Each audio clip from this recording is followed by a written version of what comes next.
Welcome to Inspire Physics Classes friends. आज हम करेंगे फिजिक्स का मॉक टेस्ट 11। यदि दोस्तों आप एग्ज़ाम में फिजिक्स में अच्छा स्कोर करना चाहते हैं तो आप हमारे साथ रेगुलर बने रहिए, क्योंकि यहाँ पर आपको डेली एक प्रैक्टिस सेट अवेलेबल कराया जाता है और इन प्रैक्टिस सेट में जो लिए हुए हैं क्वेश्चन होते हैं वो सभी प्रीवियस एग्जामों में पूछे हुए हैं। यदि आप इन क्वेश्चनों को सोल्व करते हैं तो आपकी फिजिक्स की तैयारी बहुत अच्छी हो जाएगी और आप एग्ज़ाम के अंदर 100% अच्छा स्कोर कर पाएंगे। तो दोस्तों आप हमारे साथ रेगुलर बने रहिए, और यदि आप इनकी पीडीएफ फाइल प्राप्त करना चाहते हैं तो आप हमारे Telegram group inspire Physics classes को ज्वाइन कर सकते हैं। वहां पर आपको हमारे सभी जो पीडीएफ फाइल है वो अवेलेबल हो जाती हैं। और दोस्तों यदि आप इस पीडीएफ को लिंक के माध्यम से प्राप्त करना चाहते हैं तो इसकी डायरेक्ट लिंक आपको डिस्क्रिप्शन बॉक्स में भी मिल जाएगी। तो दोस्तों करते हैं आज का हमारा पहला क्वेश्चन है सदिश ए आई कैप प्लस जे कैप द्वारा एक्स एक्स के साथ बनाया गया कौन होता है। यानी दोस्तों हम जानते हैं जो हमारा ये एक्स एक्स होता है ये होता है आई कैप, यानी हमें आई कैप और इसके मध्य बना हुआ कोण ज्ञात करना है। तो हम जानते हैं जो हमारा कोण ज्ञात करने का सूत्र कोस थीटा वो होता है ए डॉट बी अपॉन ए का मोड इंटू बी का मोड, यानी ए और बी का डॉट मल्टीप्लाई अपॉन इसका जो मोड होता है मोड का अपन इससे डिवाइड कर देते हैं। तो ए और बी का अपन डॉट मल्टीप्लाई करेंगे तो इसको इससे मल्टीप्लाई करेंगे तो हमारा आ जाएगा 1, और ए का मोड अपन निकालेंगे वो होगा हमारा √2, और वो जाएगा हमारा √2, और x यानी आई कैप का मोड हमारा हो जाएगा 1, यानी कोस थीटा का मान हो जाएगा हमारा 1/√2। तो दोस्तों हम जानते हैं कोस थीटा के अंदर कोस 45 का मान होता है 1/√2। तो इसका राइट आंसर जाएगा ऑप्शन नंबर बी वाला।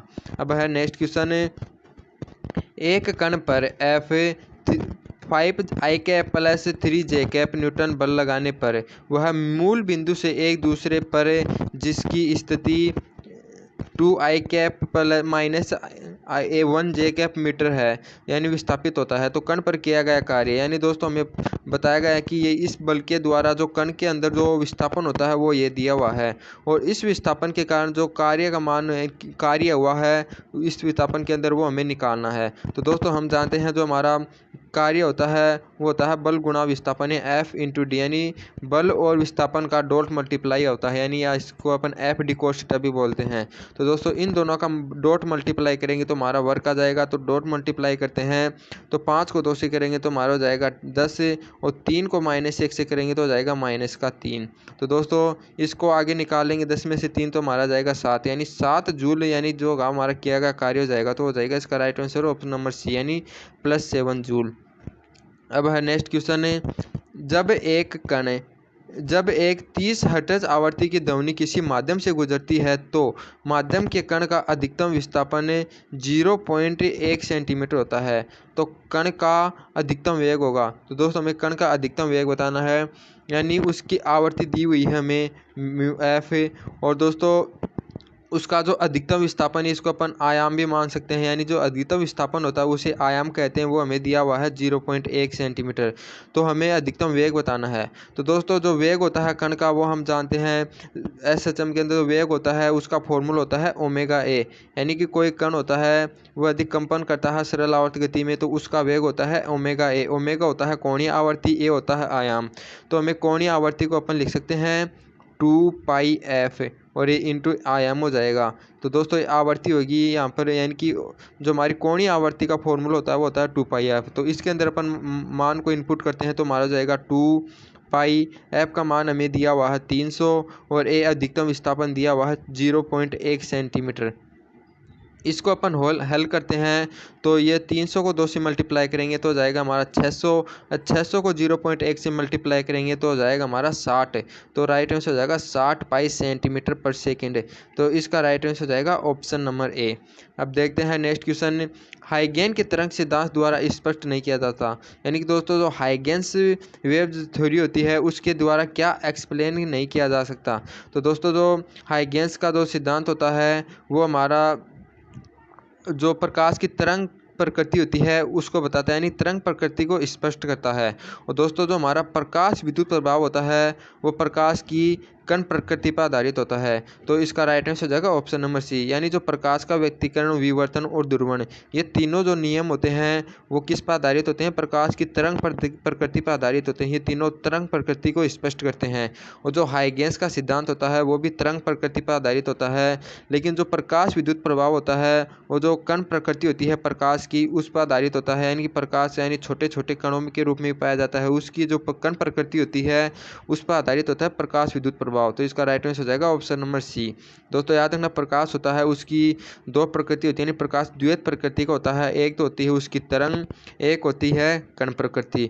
दोस्तों तरंग प्रकृति होती है वो किन किन नियमों से सिद्ध होती है? याद रखना, हाइगेंस का नियम, प्रकाश का व्यक्तीकरण, विवर्तन, ध्रुवण, परावर्तन, अपवर्तन, ये सभी जो होते हैं वो प्रकाश की तरंग प्रकृति को स्पष्ट करते हैं।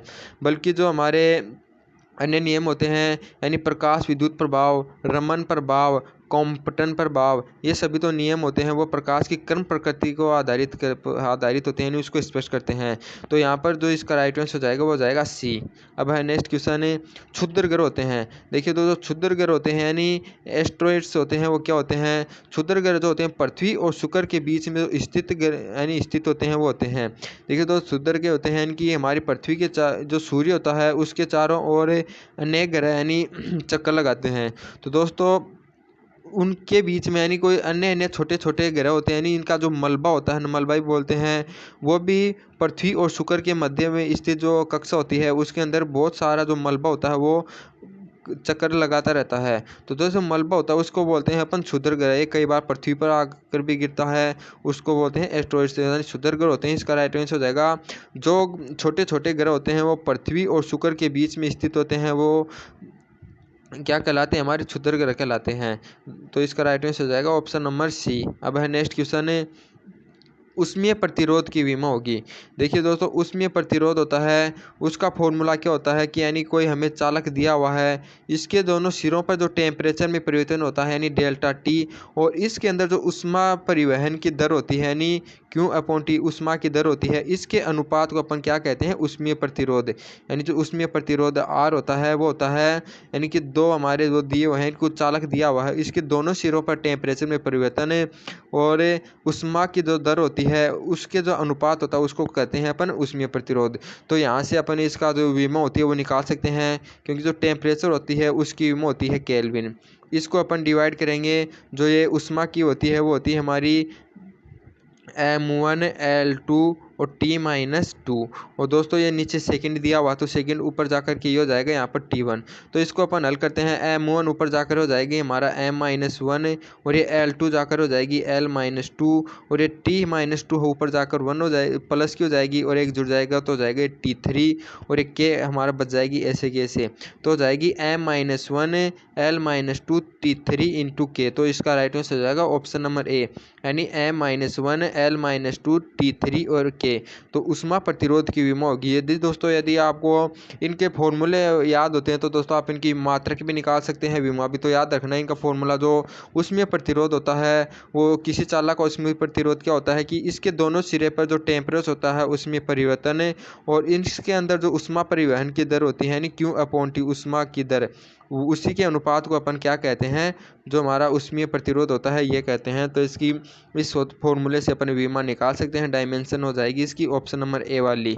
अब है नेक्स्ट क्वेश्चन, H2O का घनत्व किस ताप पर अधिकतम होता है? देखिए तो H2 होता है उसका घनत्व 4 डिग्री जो नहीं दोस्तों 4 डिग्री सेल्सियस होता है उस पर अधिक होता है, लेकिन जो फ़ारेनहाइट होता है उसके अंदर इसका मान होता है, तो इसका फ़ारेनहाइट में मान होता है 39.2 डिग्री फ़ारेनहाइट। यानी दोस्तों हम जानते हैं कि जो H2 होता है उसका घनत्व अधिकतम होता है 4 डिग्री सेल्सियस पर, और 4 डिग्री सेल्सियस को जो हमारा फॉर्मूला होता है F बराबर होगा सेल्सियस के जो अंदर पैमाना होता है उसको अपन 9 से मल्टीप्लाई करते हैं, 5 से डिवाइड करते हैं और प्लस के जोड़ते हैं 32 से।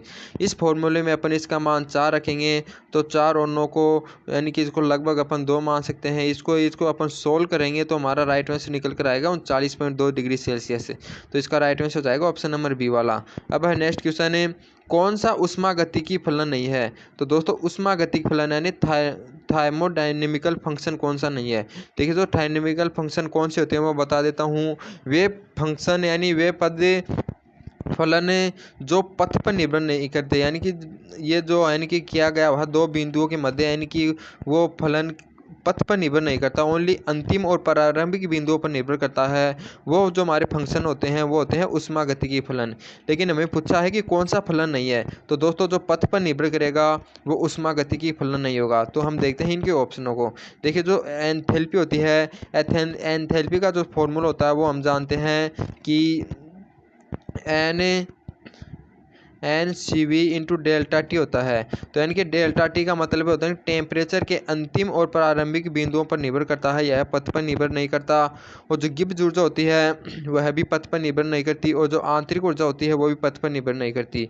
लेकिन दोस्तों जो कार्य होता है वो उसके पथ पर भी निर्भर करता है। तो इसका राइट आंसर हो जाएगा ऑप्शन नंबर बी, यानी जो हमारा जो वर्क डन होता है, यानी जो कार्य होता है वो हमारा ऊष्मागतिकी फलन नहीं होता। दोस्तों याद रखना, इसका राइट आंसर हो जाएगा ऑप्शन नंबर बी।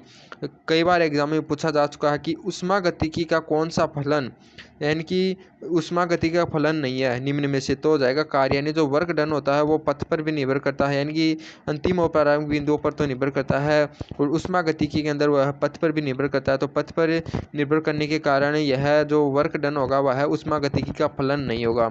अब है नेक्स्ट क्वेश्चन है, जल की सतह पर कोई सुई तैरती रहती है तो इसका कारण है, यानी कि दोस्तों कोई सुई है जो जल की सतह पर तैर रही है तो इसका कारण होगा। तो इसका कारण होता है पृष्ठ तनाव, यानी पृष्ठ तनाव के कारण ये सुई होता है, सुई के अंदर इतना भार नहीं होता है कि इसके पृष्ठ, यानी कि ये जो जल के अणुओं के मध्य सहसंजक बल होता है इसको अलग कर सकते। दोस्तों याद रखना, कई बार क्वेश्चन में पूछा जाता है कि पृष्ठ तनाव कौन से बलों के कारण उत्पन्न होता है, तो याद रखना जो समान पदार्थों के मध्य अट्रैक्शन फोर्स होता है, यानी सहसंजक बल होता है, उसके कारण पृष्ठ तनाव होता है।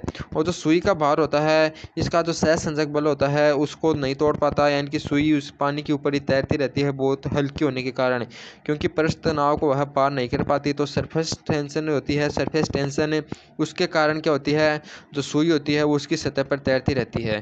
देखिए दोस्तों कई बार एग्जाम में एक और क्वेश्चन पूछा जाता है कि यदि कोई यानी बड़ी वस्तु हो जो पानी के अंदर तैरती रहती है वो अंदर नहीं डूबती, वो किसके कारण तैरती है, तो दोस्तों वो होता है द्रव का उछाल बल, यानी जो अपथ्रुस्ट यानी बल होता है, यानी ऑफ लिक्विड, यानी जो उछाल बल होता है द्रव का, उसके कारण वो उस पर तैरती है। यानी कि जो पृष्ठ तनाव होता है उसको तो पार करके अंदर चली जाती है, लेकिन जो उसका उत्प्लावन बल होता है, उत्प्लावन बल, उसके कारण ऊपर तैरती है। लेकिन जो सुई या पिन होती है वो सरफेस टेंशन के कारण ही ऊपर तैरती है। तो इसका राइट आंसर हो जाएगा हमारा ऑप्शन नंबर ए। अब है नेक्स्ट क्वेश्चन, सरल आवर्त गति में किसी कण की कला टी समय पर दर्शाती है, यानी दोस्तों कण की जो कला होती है, कण की कला यानी जो हमारा कोण का मान होता है, यानी जो सरल आवर्त गति के अंदर कला होती है वो क्या प्रदर्शित करती है, तो इसका राइट आंसर हो जाएगा ऑप्शन नंबर सी वाला, यानी कि वो टी समय पर कण की स्थिति और यानी कि कण की गति की दिशा दोनों को प्रदर्शित करती है। यानी हमारे सरल आवर्त गति के अंदर ये कण गति करता है, तो कण का जो हमारा जो कला होती है, यानी पाई या फिर कौन सी पाई/2 है या हमारी पाई/4 है, ये उस कण की स्थिति और कला को प्रदर्शित, यानी कि जो गति की दिशा को प्रदर्शित करती है। यानी यदि कण की कला हमें पाई/4 दी हुई है तो हम जानते हैं कि यानी कि दोस्तों हमें दिया हुआ है कि कण की कला यदि पाई/2 हो तो पाई/2 हम समझते हैं कि वो है मैक्सिमम बिंदु पर होती है, यानी कि और इसकी गति की यानी कि स्थिर होती है यहाँ पर, यानी कि गति की दिशा और इसकी स्थिति मालूम हो जाती है। यदि हमें कण की कला पाई दी हुई है तो हम समझते हैं कि वो यहाँ पर होती है। यदि हमें कण की कला यानी कि 3π/2 दी हुई है तो उसकी स्थिति का मालूम होता है कि वो कण यानी यहाँ पर होता है। तो जो कण की कला होती है यानी सरल आवर्त गति में वह उस टी समय पर उसकी गति की दिशा और कण की स्थिति दोनों को बताती है। तो इसका राइट आंसर हो जाएगा ऑप्शन नंबर सी, स्थिति और गति दोनों को वह प्रदर्शित करती है। अब है नेक्स्ट क्वेश्चन है, दो समतल दर्पणों यानी कि दो समतल दर्पण परस्पर समकोण बनाते हैं, यानी समकोण पर है, और उनके बीच एक आदमी खड़ा होकर दाहिने हाथ से अपने बाल को संवारता है, तो कितने प्रतिबिंब में वह अपने दाहिने हाथ का प्रयोग करते दिखाई पड़ेंगे। तो दोस्तों हम जानते हैं कि टोटल जो प्रतिबिंब होंगे वो होंगे यानी कि 360/, थीटा -1 इसके अंदर अपन इसका मान रखेंगे, थीटा का मान 90 है, तो ये तो 360 में 90 का भाग देंगे 4 आ जाएगा और इसमें से 1 हटाएंगे 3। यानी दोस्तों यदि कोई समतल दर्पण आपस में लंबवत हो तो उसके द्वारा टोटल प्रतिबिंब 3 बनते हैं। लेकिन हमें यह बताना है कि कौन सा प्रतिबिंब में वह अपने दाहिने हाथ से, यानी लेफ्ट होता है, लेफ्ट हाथ होता है, उससे बाएगा। तो दोस्तों लेफ्ट नहीं, हमें यहाँ पर बताना राइट हैंड से, यानी राइट हैंड से कितने दर्पण में वह अपने बाल संवारते दिखेगा। तो इसका राइट आंसर हो जाएगा ऑप्शन नंबर ए। क्योंकि दोस्तों हम जानते हैं कि हमारा जब किसी दर्पण से परावर्तन होता है समतल दर्पण से, तो हमारा जो प्रतिबिंब होता है वो उल्टा हो जाता है। यानी अपन राइट हैंड से बाल बार रहे हैं तो हमें लेफ्ट दिखाई देता है, और इस प्रकार से यानी दो तो डायरेक्ट वो होंगे, रिफ्लेक्शन होगा यानी परावर्तन होगा। तो परावर्तन होने के कारण जो प्रतिबिंब हमें दिखाई देंगे वो उल्टे दिखाई होंगे, यानी कि लेफ्ट हैंड से राइट बाते हुए दिखाई देंगे। लेकिन हमें पूछा राइट है, यानी कि बाकी जो एक प्रतिबिंब होगा, क्योंकि वो एक प्रतिबिंब कैसे बनेगा, यदि ये इसका प्रतिबिंब बन गया और इसका प्रतिबिंब इस दर्पण द्वारा बनेगा तो वो हमें सीधा ही दिखेगा, यानी कि 2 बार परावर्तन होगा, 2 बार परावर्तन के कारण वह जो प्रतिबिंब होगा वो हमें सीधा दिखाई देगा। तो यानी कि जो राइट हैंड से बाएगा वो हमें एक प्रतिबिंब में बाता हुआ दिखाई देगा। तो इसका राइट आंसर हो जाएगा ऑप्शन नंबर ए, यानी कि राइट हैंड से जो बाल संवारेगा, यानी बाल संवारेगा, वो होगा एक प्रतिबिंब में। क्योंकि एक बार अपवर्तन के कारण हमें 2 प्रतिबिंब दिखाई दे होंगे, वो यानी कि आपस में रिवर्स हो जाते हैं, उल्टे हो जाते हैं। तो उसके कारण दो उसमें तो हमें लेफ्ट राइट से अब आता हुआ दिखाई देगा, नहीं लेफ्ट राइट से बाल संवारता हुआ दिखाई देगा।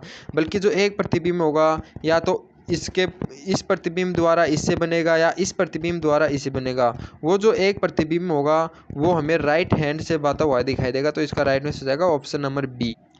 अब है नेक्स्ट क्वेश्चन, तारापुर परमाणु शक्ति स्टेशन की ऊर्जा उत्पन्न करने की क्षमता हमें दी हुई है 200 मेगा इलेक्ट्रॉन। तो एक दिन में उत्पन्न ऊर्जा, यानी दोस्तों हमें कोई यानी परमाणु शक्ति स्टेशन है, उसकी जो पावर दी हुई है वो हमें दी हुई है P बराबर 200 मेगावाट, यानी 200 इंटू 10 की पावर 6 वोट। मेगा को अपन 10 की पावर 6 लिख सकते हैं।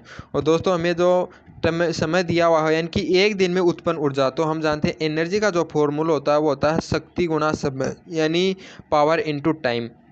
तो टाइम का मान हमें पता है, यानी कि एक दिन में 24 हॉर्स होते हैं, और इन हॉर्स को यदि अपन सेकंड में चेंज करेंगे तो इसको मल्टीप्लाएंगे 3600, क्योंकि एक हॉर्स में 3600 सेकंड होती हैं, तो 24 हॉर्स में हो जाएंगे 24 × 3600। और इन दोनों का फॉर्मूला यानी कि जो मान होता है इस फॉर्मूले में इनपुट करते हैं तो हमारा जो एक दिन में जो उत्पन्न ऊर्जा होगी उसका मान आ जाएगा। तो पी का मान यहाँ पर अपन रखेंगे 200 इंटू 10 की पावर 6। और दोस्तों हमें दिया हुआ है टाइम हो जाएगा एक दिन में कितने सेकंड होगी, वो हो जाएंगे 24 × 3600, यानी ये हो जाएगी 3600 सेकेंड। तो इसका तीनों यानी कि चारों का अपन मल्टीप्लाई करेंगे तो हमारा राइट आंसर हो जाएगा 27 28 इंटू 10 की पावर 10 है। क्योंकि 24 को अपन 2 से मल्टीप्लाई करेंगे तो हो जाएगा 48, और 48 को अपन 36 से मल्टीप्लाई करेंगे तो हो जाएगा 27 28, और 10 की पावर 6 ये यहाँ पर है, 2 ये यहाँ पर हो जाएगी 8 है, और 2 हो जाएगी 8, 2 जाएंगे 10 है, यानी कि हो जाएगा 10 की पावर हो जाएगी 10। तो इसका राइट आंसर हो जाएगा ऑप्शन नंबर डी, यानी 17 28 इंटू 10 की पावर 10। अब नेक्स्ट क्वेश्चन है, किसी परिपथ में प्रत्यावर्ती धारा का शिखर मान 443 वोल्ट है तो प्रभावी वो विभवांतर होगा। यानी कि दोस्तों हमें दिया हुआ है कि जो शिखर मान दिया हुआ है वो दिया हुआ है 423 वोल्ट, और हमें इसका प्रभावी मान यानी VRMS निकालना है। तो VRMS हो जाएगा, इसका हम जानते हैं उसका फॉर्मूला होता है V0/√2। तो 443 के अपन √2 का डिवाइड करते हैं तो हमारा निकल कर के आता है 300, यानी √2 का मान होता है 1.414। तो इसको अपन इसे डिवाइड करेंगे तो निकल कर आएगा 300। तो इसका राइट आंसर आएगा 300 वोल्ट। अब है नेक्स्ट क्वेश्चन है, परमाणु की आमाप की कोटि होती है। यानी दोस्तों हमारा जो एटम होता है, जो परमाणु होता है उसकी हमें बतानी है वो जो आमाप होती है यानी त्रिज्या होती है वो कितना होता है, उसका आवरण साइज कितनी होती है। तो दोस्तों वो होती है 10 की पावर -10 है। और दोस्तों याद रखना जो इसके मध्य में नाभिक होता है उसकी आमाप होती है वो होती है 10 की पावर -15 10⁻⁻15 होती है। तो दोस्तों याद रखना, जो हमारा परमाणु होता है उसकी अमाप होती है 10⁻10 मीटर, और जो इसका नाभिक होता है वो होती है 10⁻15 मीटर। तो इसका राइट आंसर हो जाएगा ऑप्शन नंबर बी वाला। अब नेक्स्ट क्वेश्चन है तार की प्रतिरोधकता। तो दोस्तों याद रखना, तो तार की प्रतिरोधकता होती है वो किसी तार की होती है उसकी धातु की, यानी कि जो उसकी प्रकृति होती है उस पर निर्भर करती है। उसका जो मटेरियल होता है उसकी नेचर पर डिपेंड करता है, तार की लंबाई पर और अनुप्रस्थ काट के पर निर्भर नहीं करता। तो इसका राइट आंसर हो जाएगा हमारा ऑप्शन नंबर डी वाला, यानी ऊपर का कोई भी कथन सत्य नहीं है, क्योंकि ऊपर के कथन में हमें दिया हुआ है एक बार तो इनकी लंबाई के साथ बढ़ती है या अनुप्रस्थ के क्षेत्रफल के साथ घटती है, या लंबाई के तार के साथ घटती है, अनुप्रस्थ के क्षेत्रफल के साथ बढ़ती है। यानी हम जानते हैं जो रो होता है हमारी, यानी कि प्रतिरोधकता का मान होता है वो न तो लंबाई पर डिपेंड करता है और न ही अनुप्रस्थ काट के क्षेत्रफल पर। तो इसका राइट आंसर जाएगा ऊपर के, यानी कि कोई भी कथन सत्य नहीं है। यानी कि जो हमारा रो होता है वो जो तार होता है वो किस धातु का बना हुआ आता है उस पर निर्भर करता है, यानी उस धातु के लिए प्रतिरोध का मान समान होता है, चाहे तार कितनी भी मोटाई का हो और कितना भी लंबा क्यों न हो। तो इसका राइट आंसर जाएगा ऑप्शन नंबर डी। अब है नेक्स्ट क्वेश्चन है हुक का नियम परिभाषित करता है, यानी हुक्स लॉ डिफाइन करता है। तो दोस्तों हुक लॉ जो डिफाइन करता है, हुक्स लॉ वो होता है प्रत्यास्थता गुणांक, क्योंकि हम जानते हैं प्रत्यास्थता गुणांक का फॉर्मूला होता है प्रतिबल अपॉन विकृति। तो दोस्तों प्रतिबल और जो विकृति होती है वो पहले से डिफाइन होते हैं, लेकिन जो हुक्स लॉ होता है जो प्रत्यास्थ गुणांक को डिफाइन करता है, यानी कि जो प्रतिबल और विकृति का जो रेशियो होता है यानी अनुपात होता है वही हमारा प्रत्यास्थ गुणांक होता है। तो यानी कि यह प्रत्यास्थ गुणांक को डिफाइन करता है हुक का नियम। तो इसका राइट आंसर हो जाएगा ऑप्शन नंबर सी वाला। जो प्रतिबल और विकृति होते हैं वो तो हुक के नियम का एक यानी माध्यम होता है, उसके द्वारा तो अपन प्रत्यास्थता गुणांक को डिफाइन करते हैं, यानी प्रत्यास्थता गुणांक के फॉर्मूले में यूज लिया जाता है प्रतिबल को और विकृति को, लेकिन जो डिफाइन किया जाता है वो किया जाता है प्रत्यास्थता गुणांक को। तो इसका राइट आंसर हो जाएगा ऑप्शन नंबर सी। अब नेक्स्ट क्वेश्चन है एक बेलनाकार छड़ चुंबक को वर्तीय कुंडली के अक्ष पर रखा गया है, यानी ये एक बेलनाकार को छड़ चुंबक है और उसको कोई वर्तीय हमारी कुंडली है उसके अक्ष पर रखा गया है, और इस चुंबक को अपने अक्ष के परिधि घुमाया जाता है, यानी कि ये जो चुंबक है इसको इस अक्ष के परिधि घुमाया जा रहा है। तो मैं पूछा कि कुंडली में धारा प्रवाहित होगी या धारा प्रवाहित नहीं होगी, या विद्युत वाहक बल प्रेरित होगा या विद्युत वाहक बल और करंट दोनों इंड्यूस होंगे। तो दोस्तों इसका राइट आंसर हो जाएगा ऑप्शन नंबर बी वाला, यानी कि कुंडली में धारा परिवर्तित नहीं होगी। यानी क्योंकि दोस्तों यदि अपन हमारी जो चुंबक की छड़ है इसको इसके अक्ष के सापेक्ष यानी गति कराएंगे तो जो कुंडली होगी हमारी इसमें चुंबकीय फ्लक्स का मान परिवर्तित नहीं होगा, क्योंकि चुंबकीय क्षेत्र का मान समान होगा, क्योंकि इसके जो उत्तरी ध्रुव पॉइंट और जो दक्षिणी जो ध्रुव है उसके मान स्थिर हैं, क्योंकि यह इस अक्ष के सापेक्ष गति कर रही है। यदि दोस्तों जो इसका अक्ष है उसके लंबवत इसे यदि अपन गति यानी कि है चक्कर कटवाते यानी घूर्णन गति करते तो इसके जो फ्लक्स का मान होता है चुंबकीय फ्लक्स उसमें परिवर्तन होता, जिससे यानी विद्युत वाहक बल प्रेरित होता। तो लेकिन यहाँ पर इसको अक्ष के सापेक्ष घुमाया जा रहा है, यानी कि ये कुंडली है और ये इसका अक्ष है और ये चुंबक का अक्ष है, तो इसको इस प्रकार घुमाया जा रहा है, यानी कि इसका जो चुंबकीय क्षेत्र होगा उसके मान में परिवर्तित नहीं होगा, इसके कारण कोई धारा प्रेरित नहीं होगी। तो राइट आंसर हो जाएगा ऑप्शन नंबर बी। अब है नेक्स्ट क्वेश्चन है समुद्री तल पर वायुमंड यानी वायुदाबी के पारे की ऊंचाई 75 सेंटीमीटर है और किसी पहाड़ी की शिखर पर 50 सेंटीमीटर। पारे व वायु के घनत्व का अनुपात है 10⁴ तो पहाड़ी की ऊंचाई है। तो दोस्तों मान लेते हैं पहाड़ी की ऊंचाई हमें दी हुई है 10, तो यानी कि पहाड़ी की यानी कि है शिखर की जो ऊंचाई पर दाब होगा और समुद्री तल पर जो दाब होगा इसका जो अंतर होगा वो जो पारे की ऊंचाई के अंदर जो अंतर हुआ है उसके दाब होगा उस दाब के बराबर हो जाएगा। तो यानी कि अपन रखते हैं कि यानी कि पारे की ऊंचाई में कितना परिवर्तन हुआ है, यानी पहले थी 75 और शिखर पर हो गई वो कितनी 50, और ये हो जाएगी हमारी यहाँ पर इस जी, इसके कारण दाब हो जाएगा जी इंटू रो रखेंगे अपन यहाँ पर किसका एच जी का, क्योंकि मरकरी की ऊंचाई ले रहे हैं तो ये रखेंगे एच जी की। इसको इक्वल रख देंगे जो यानी कि पहाड़ी की ऊंचाई का प्रेशर और जो हमारा तल का प्रेशर होगा वह है उसके अंतर के बराबर हो जाएगा।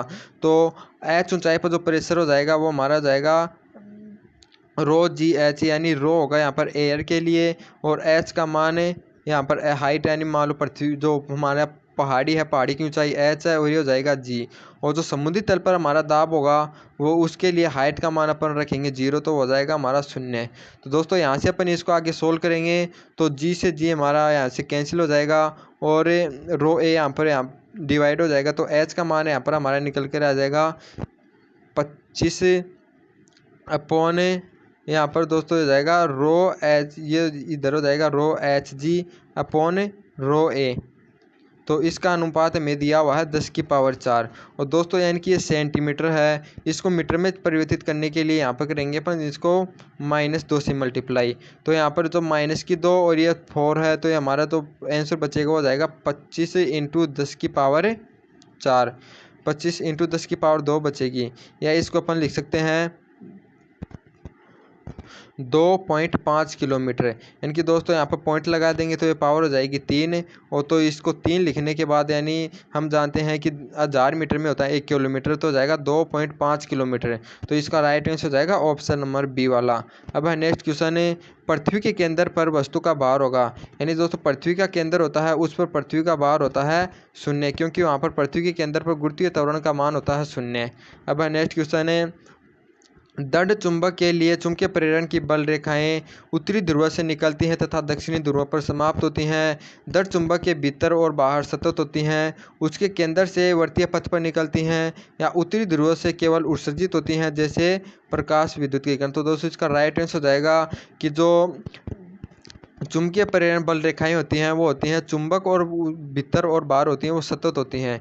यानी हमारा कोई ये चुंबक है उसकी जो ये बल रेखाएं होती है वो हमारे इस प्रकार होती हैं। यानी बाहर तो क्या होती है, मान लो ये इसका एंड पॉइंट है, ये इसका साउथ पॉइंट है, नॉर्थ साउथ। तो ये तो क्या होती है, बाहर तो नॉर्थ से निकलती हैं और साउथ के अंदर जाती हैं, इस प्रकार गति करती हैं। और अंदर क्या होती हैं, साउथ से निकलती हैं और नॉर्थ के अंदर प्रवेश करती हैं। तो यानी कि ये क्या करती हैं, एक बंद लूप का निर्माण करती हैं।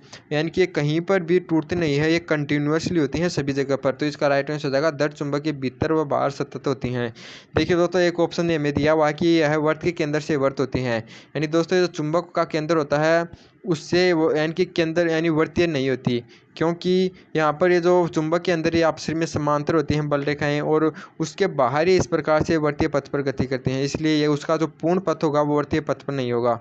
तो इसका राइट आंसर हो जाएगा ऑप्शन नंबर बी, यानी कि ये दंड चुंबक के भीतर व बाहर सतत होंगी। तो दोस्तों इसी क्वेश्चन के साथ हमारा आज का प्रैक्टिस सेट समाप्त होता है। ये क्वेश्चन आपको कैसे लगे आप कमेंट कर दोस्तों ज़रूर बताइएगा। और यदि आपने इसको पहले से इन क्वेश्चनों को सोल्व किया है अकेले में तो आप मुझे बताइए कि स्कोर कितना हुआ। जय हिंद दोस्तों।